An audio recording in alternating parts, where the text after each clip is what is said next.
Hello guys, আজ আমরা কথা বলবো ওয়ান পিস ওয়ার্ল্ডের শেখ হাসিনাকে নিয়ে।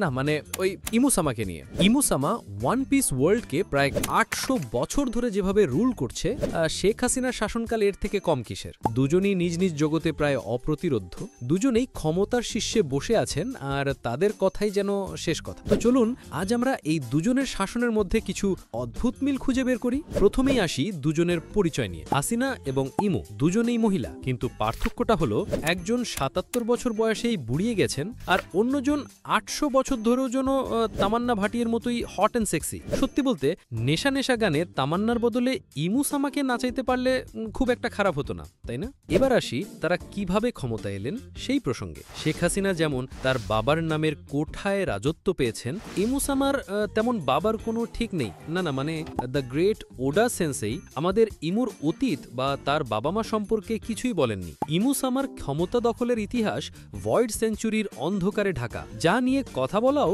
ওয়ার্ল্ড গভর্নমেন্টের কাছে এক ধরনের অপরাধ। ঠিক যেমন কিছু দেশের মতো যেখানে ইতিহাসেও সেন্সরশিপ চালানো হয়। শেখ হাসিনার যেমন একটা আওয়ামী লীগ নামের গ্রুপ আছে, তেমনি ইমুসামারও আছে ওয়ার্ল্ড গভর্নমেন্ট। বাইরে থেকে দেখলে মনে হবে এই গভর্নমেন্ট মানুষের ভালোর জন্য কাজ করছে, কিন্তু পর্দার আড়ালে এই গভর্নমেন্টের আসল কাজ হলো ইমুসামার অস্তিত্বকে লুকিয়ে রাখা এবং তার সকল কুকর্মকে চাপা দেওয়া। হাসিনা যেমন তার কিছু সাঙ্গপাঙ্গ দিয়ে তার শাসন চালায়, ইমুসামারও তেমনই আছে আ গ্রুপ অফ ক্রোনিজ, একেএ দ্য গোরোসেই বা পাঁচ বুড়ো। সারাদিন ইমুর সামনে হাঁটু গেড়ে বসে থাকে আর তার আদেশ পালন করে। এরাই হলো ওয়ার্ল্ড গভর্নমেন্টের পাবলিক ফেস। যখনই কোনো সমস্যা হয় এরাই সামনে এসে মিডিয়াকে সামলায়, আর আসল বস্তু এমটি থ্রোনে বসেই পুরো দুনিয়াকে নাকে দড়ি দিয়ে ঘোরায়। এখন যদি তুমি প্রশ্ন করো 5 এল্ডার্স কেন ইমুসামার কথা শুনে, কারণ ইমুসামা নিজের দুধ প্রাণ করিয়ে এই 5 এল্ডার্স নামের 5 বুড়োকে বাঁচিয়ে রেখেছে প্রায় ১৫০০ বছর ধরে। ওয়ার্ল্ড গভর্নমেন্টের সবচেয়ে বড় কাজ হলো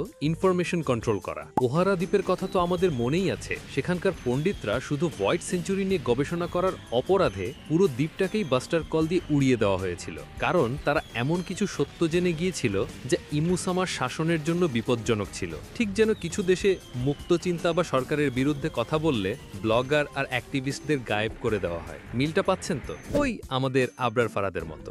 এবার আসি সবচেয়ে ভয়ঙ্কর মিলটাতে। ইমুসামার হাতে আছে মাদার ফ্লেমের মতো এক বিধ্বংসী অস্ত্র। লুলুসিয়া কিংডমের রাজা একটুখানি বিদ্রোহ করার চেষ্টা করেছিল, আর ইমুসামা সেকেন্ডের মধ্যে পুরো দ্বীপটাকেই আকাশ থেকে একটা লেজার বিম ফেলে ম্যাপ থেকে মুছে দিয়েছে। কোনো সাক্ষী নেই, কোনো প্রমাণ নেই, জাস্ট গন। ক্ষমতার বিরুদ্ধে গেলেই হওয়া। এটা কি আমাদের চেনা চেনা লাগছে না? আয়নাঘরের কথা এত তাড়াতাড়ি ভুলে গেলেন? দুজনের মধ্যে আরেক মিল, যত মানুষ তাদের নিয়ে খারাপ বলুক না কেন, তারা কিন্তু নিজের আসন ছাড়ে না। হাসিনা যেভাবে ১৫ বছর ধরে প্রাইম মিনিস্টার সিটে বসে আছে, ইমুসামা তার থ্রোনে বসে আছে ১৫০০ বছর ধরে। এবার ভাবো এই দুইজনের একটা মিটিং হলে কেমন হতো। একজন বলবে আমি বাংলাদেশের রুলার, অন্যজন তার ভয়ঙ্কর কণ্ঠে বলবে কিউট, আমি পুরো ওয়ার্ল্ডের রুলার।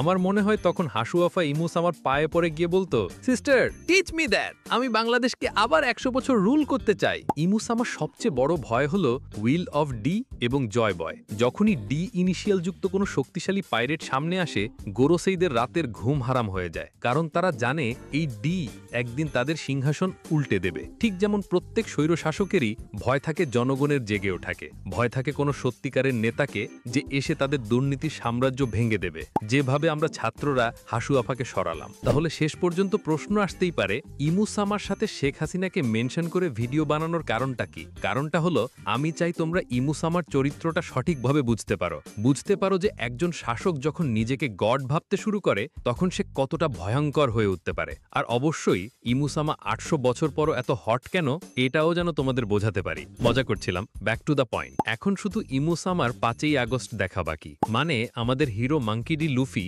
কিভাবে ইমুসামাকে তার থ্রোন থেকে নামিয়ে পালাতে বাধ্য করে। এখন ইমুসামা হেলিকপ্টার দিয়ে পালাবে নাকি দৌড়ে পালাবে, সেটা না হয় ওয়ান পিসের শেষেই দেখা যাবে। তো যাই হোক, এটাই ছিল আজকের ভিডিও।